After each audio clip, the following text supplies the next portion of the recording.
यह तब की बात है जब मेरु पर्वत पे वानरों के राजा केसरी का राज हुआ करता था। उनका विवाह अंजना से हुआ था। अंजना एक अप्सरा थी जिसे श्राप मिला था, जिसके कारण वह एक वानर में बदल गई। वह इस श्राप से तभी मुक्त हो सकती थी जब उसके गर्भ में भगवान शिव के अवतार का जन्म हो। अंजना दिन रात भगवान शिव की प्रार्थना करती रही।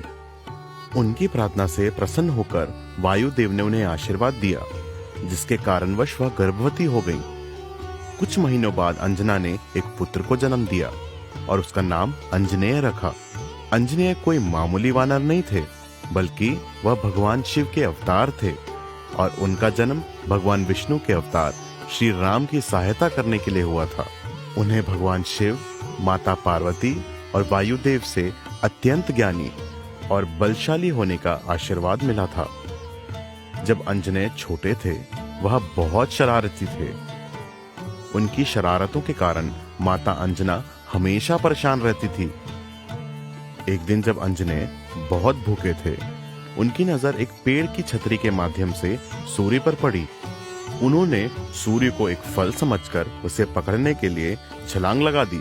सूर्यदेव एक तेजस्वी बालक को उनके तरफ आते देख दंग रह गए और इंद्रदेव को अपनी सहायता के लिए बुलाया। इंद्रदेव ने जब अंजनेय को सूर्यदेव की तरफ आते देखा तो उन्होंने अपने वज्र से अंजनेय पर आक्रमण किया। वज्र अंजनेय की ठुड्डी पर लगी, जिसके कारण वो बेहोश हो गए और गिरने लगे। वायुदेव ने अपने पुत्र को गिरने से बचाया और उसे वापस होश में लाने का प्रयास किया, पर वह सफल नहीं हुए। अपने पुत्र को ऐसी हालत में देखकर वह क्रोधित हो गए और पृथ्वी पर वायु का प्रवाह रोककर उसे वायुमंडल में निर्वात की स्थिति उत्पन्न की, जिसके कारणवश पृथ्वी पर जीव जंतु, पेड़ पक्षी और मनुष्यों की मृत्यु होने लगी। यह देख भगवान ब्रह्म जल्दी से वहां पहुंच गए और उन्हें शांत होने को कहा। भगवान ब्रह्म ने अंजनेय को जीवन दान देकर विशेष शक्तियों के कारण आशीर्वाद दिया। अंजनेय को कई नामों से जाना जाता है, जैसे हनुमान, मारुति, पवनपुत्र इत्यादि। उन्होंने रामायण में एक महत्वपूर्ण भूमिका निभाई और भगवान राम और माता सीता के बहुत बड़े भक्त थे। उन्हें पृथ्वी पर रह रहे 8 चिरंजीवों में से एक माना जाता है।